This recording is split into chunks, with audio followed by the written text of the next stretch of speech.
We are the 100% Hebrew Israelites. All praises and glory to Yahweh, Bahashem, Yahushai, Bahashem, Ha, Rakah, Kodash. Double honors to the apostles and the elders of Great Millstone, spreading the good news of the gospel, teaching this truth throughout the earth, and who rule well. Salutations to the hopeful elect, pushing the word to the four corners of the earth in all sincerity and risking their life to do so. What is the difference between you shall not murder or you shall not kill?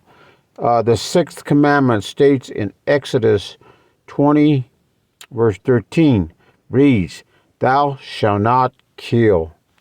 Also, we got a Deuteronomy 5:17. It also reads, "Thou shalt not kill." So, thou shalt not kill, the impression that it is always wrong to take human life. The Bible, and who takes human life? In this wicked beast system that is run by the devil, Esau, the red man who tries to say he's a white man, and he's nothing but an abomination. He's a harbinger of death. The Bible elsewhere allows for execution of certain criminals. Let's go to Genesis 9:6. Reads, "Whoso sheddeth a man's blood, by man shall his blood be shed, for in the image of power made he man." So, you shed somebody's blood, your blood should be shed, because man's image is in the power that he made man. And killing in the context of warfare, 1 Chronicles 19:18.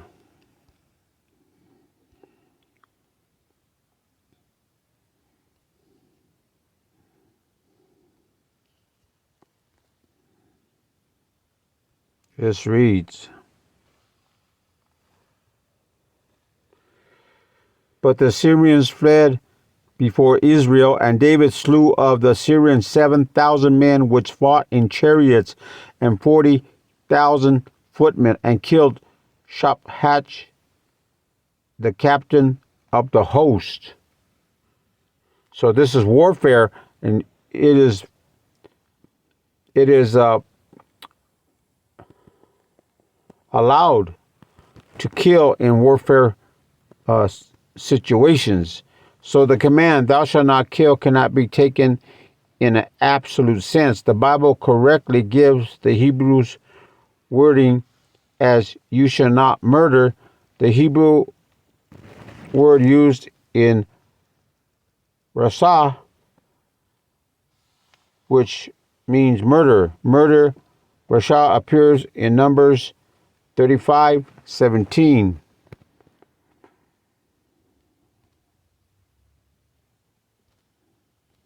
Reads, "And if he smite him with throwing a stone wherewith he may die, and he die, he is a murderer, the murderer shall surely be put to death. Or if he smite him with an hand weapon of wood wherewith he may die, and he die, he is a murderer, the murderer shall surely be put to death. The revenger of blood himself shall slay the murderer."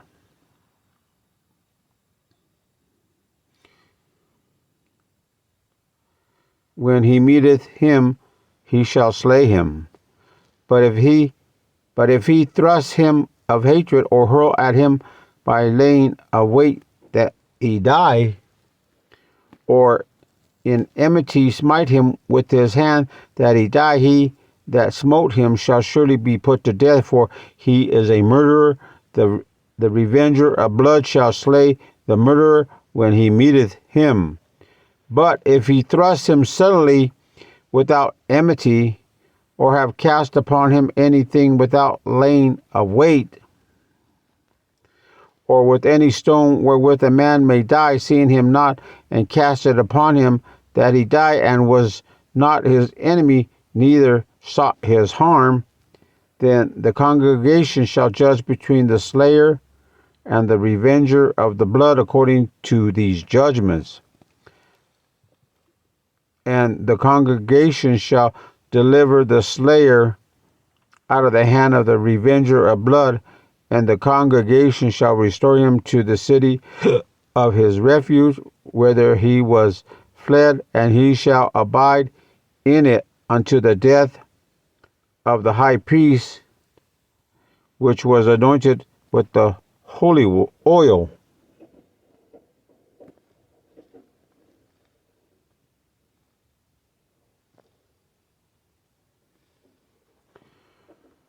But if the slayer shall at any time come without the border of the city of his refuge, whither he was fled, and the revenger of blood finds him without the borders of the city of his refuge, and the revenger of blood kill the slayer, he shall not be guilty of blood, because he should have remained in the city of his refuge until the death of the high priest. But after the death of the high priest, the slayer shall return into the land of his possession. So these things shall be for a statute of judgment unto you throughout your generations in all your dwelling.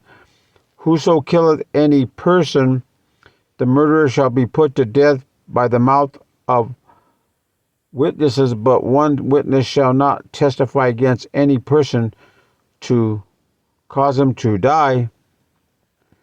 Moreover, ye shall take no satisfaction for the life of a murderer which is guilty of death, but he shall be surely put to death.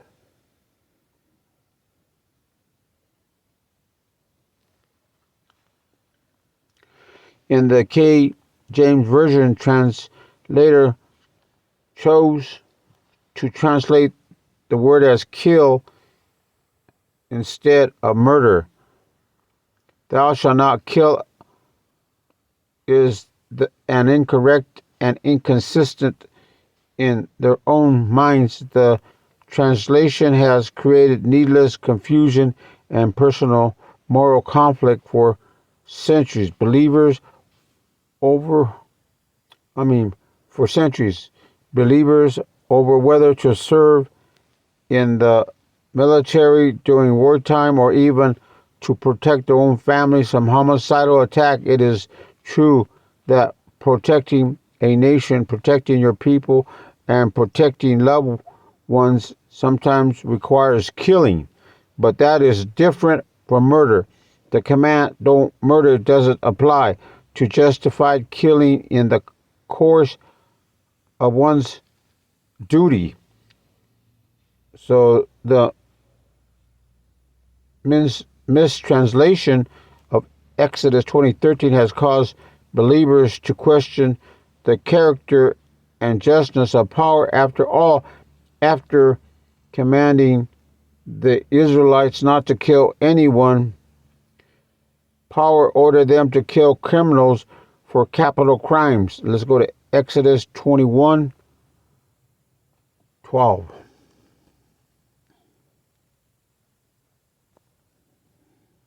This reads, He that smiteth a man so that he die shall be surely put to death. If a man lie not in wait, but power deliver him into his hand, then I will appoint thee a place whither he shall flee. But if a man come presumptuously upon his neighbor to slay him with guile, thou shalt take him from my altar that he may die. And he that smiteth his father or his mother shall be surely put to death.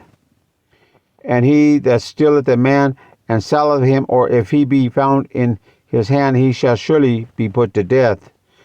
And he that curseth his father or his mother shall surely be put to death. And if a man strive together, and one smite another with a stone or with his fist, and he die not, but keep his bed, If he rise again and walk abroad upon his staff, then shall he that smote him be quit. Only he shall pay for the loss of his time, and shall cause him to be thoroughly healed. And if a man smite his servant or his maid with the rod, and he die under his hand, he shall be surely punished. Notwithstanding, if he continue a day or two, he shall not be punished, for he is his money. If men strive and hurt a woman with child, so that her fruit depart from her, and yet no mischief follow, he shall be surely punished according as the woman's husband will lay upon him, and he shall pay as the judges determine. And if any mischief follow, then thou shalt give life for life, eye for eye, tooth for tooth, hand for hand, foot for foot, burning for burning, wound for wound, stripe for stripe. And if a man smite the eye of his servant or the eyes of his maid, that it perish, he shall let him go free for his eye's sake.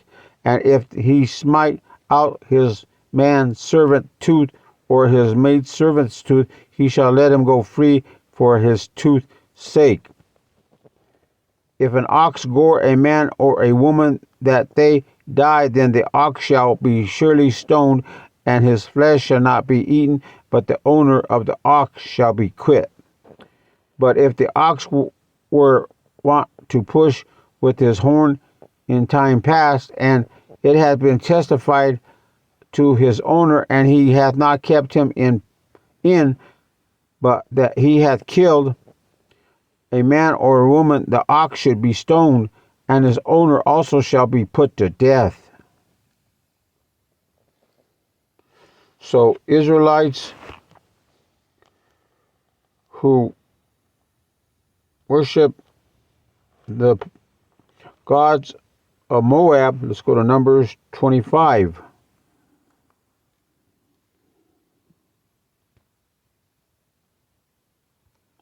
Let's read, starting in verse 1,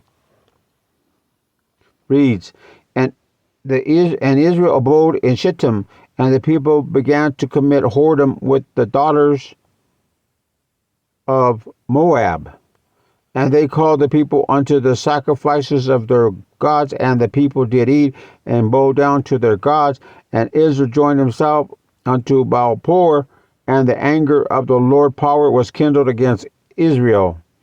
And the Lord power said unto Moses, Take all the heads of the people and hang them up before the Lord power against the sun, that the fierce anger of the Lord power may be turned away from Israel.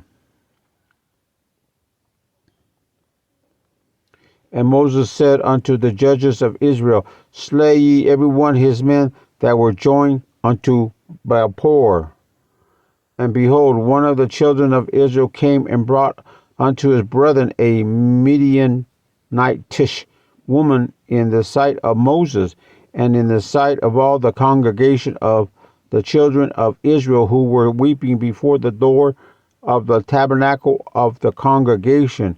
And when Phinehas, the son of Eleazar, the son of Aaron, the priest, saw it, he rose up from among the congregation and took a javelin in his hand, and he went after the man of Israel into the tent, and thrust both of them through, the man of Israel and the woman through her belly. So the plague was stayed from the children of Israel. We need to follow the commandments of our Lord, our power, Yahweh, Ba'ashem, Yahushai, Ha, Rakah Kodash, Lord willing.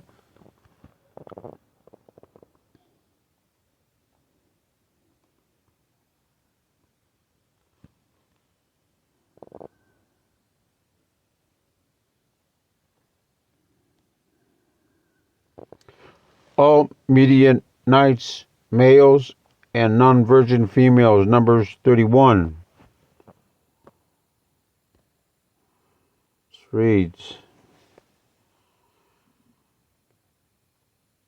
1 verse 1 says, And the Lord power spake unto Moses, saying, Avenge the children of Israel of the Midianites. Afterward shalt thou be gathered unto thy people. And Moses spake unto the people, saying, Arm some of yourselves unto the war, and let them go against the Midianites, and avenge the Lord power of Midians.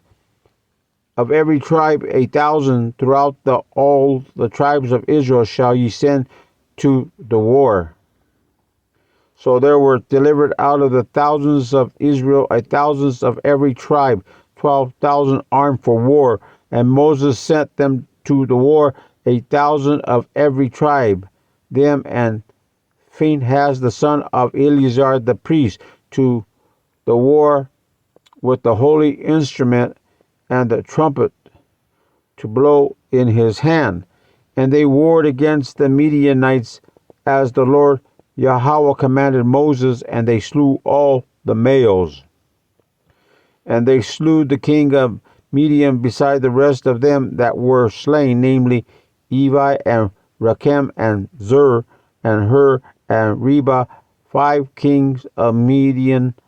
Balaam also, the son of Beor, they slew with the sword. And the children of Israel took all the women of Midian captives and their little ones, and took the spoil of all their cattle and all their flock and all their goods. And they burnt all their cities wherein they dwelt, and all their goodly castles with fire. And they took all the spoil and all the prey, both of men and of beasts. And they brought the captives and the prey and the spoil unto Moses and Eleazar the priest, and unto the congregation of the children of Israel, unto the camp at the plains of Moab, which are by Jordan near Jericho. And Moses and Eleazar the priest and all the prince of the congregation went forth to meet them without the camp. And Moses was wroth with the officers of the host, with the captains over thousands and captains over hundreds, which came from the battle. And Moses said unto them, Have ye saved all the women alive? Behold, these caused the children of Israel through the counsel of Balaam to commit trespass against the Lord Yahweh in the matter of Peor. And there was a plague among the congregation of the Lord power. Now therefore kill every male among the little ones, and kill every woman that hath known man by lying with him. But all the women, children that have not known a man by lying with him, keep alive for yourselves. And the pagans, the societies of Canaan. Let's go to Deuteronomy 2:30.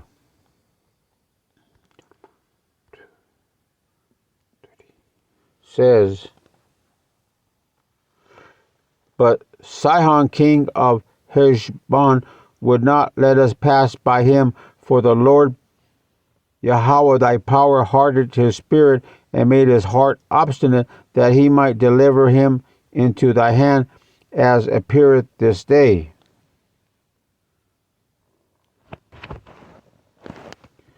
And the Lord Yahweh said unto me, Behold, I have begun to give Sihon and his land before thee. Begin to possess, that thou mayest inherit his land. Then Sihon came out against us, he and all his people, to fight at Jahaz, and the Lord Yahweh our power delivered him before us, and we smote him and his sons and all his people, and we took all his cities at that time, and utterly destroyed the men and the women and the little ones of every city. We left none to remain. Only the cattle we took for a prey unto ourselves, and the spoils of the city which we took. From Arior, which is by the brink of the river of Arnon, and from the city that is by the river, even unto Gilead, there was not one city too strong for us. The Lord Yahweh our power deliver all unto us. So you have the Lord, you're gonna do well. So let's go to Joshua 6.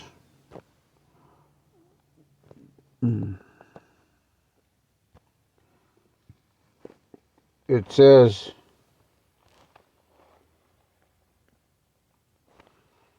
well, let's go to 1 Samuel 15.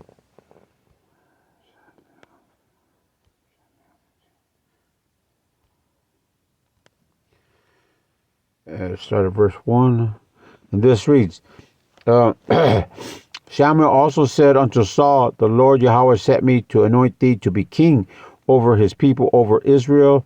Now therefore hearken thou unto the voice of the words of the Lord Yahweh. Thus saith the Lord Yahweh of hosts, I remember that which Amalek did to Israel, how he laid wait for him in the way, then he came up from Egypt.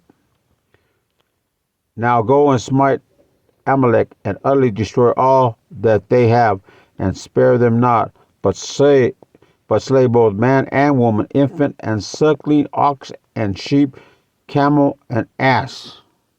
So the Most High, Yahweh, told him to kill everything of the Amaleks. Capital punishment for the crime of murder was, in fact, the first commandment power gave to Noah after the flood. Let's go to Genesis 9:6. And this reads, Whoso sheddeth a man's blood, by man shall his blood be shed, for in the image of power made he man. So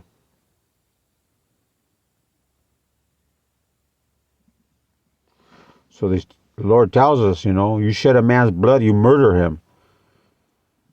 There's only certain situations that you kill a man, and that is to protect your family, to your people, and in time of war.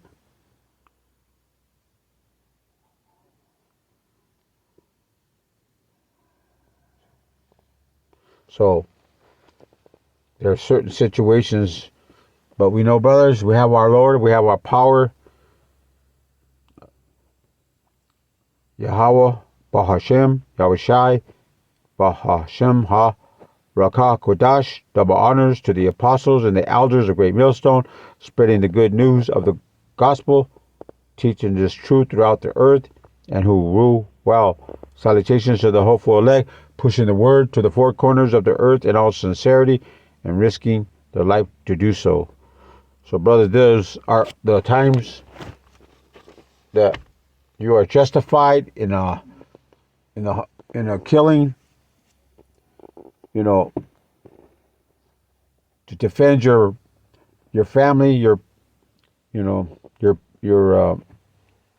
people of the Israelite nation. But when it comes to murder, it's a violation, and you shall pay according to the Lord's will and be judged. Thou shalt not murder. Until next time, Shalom.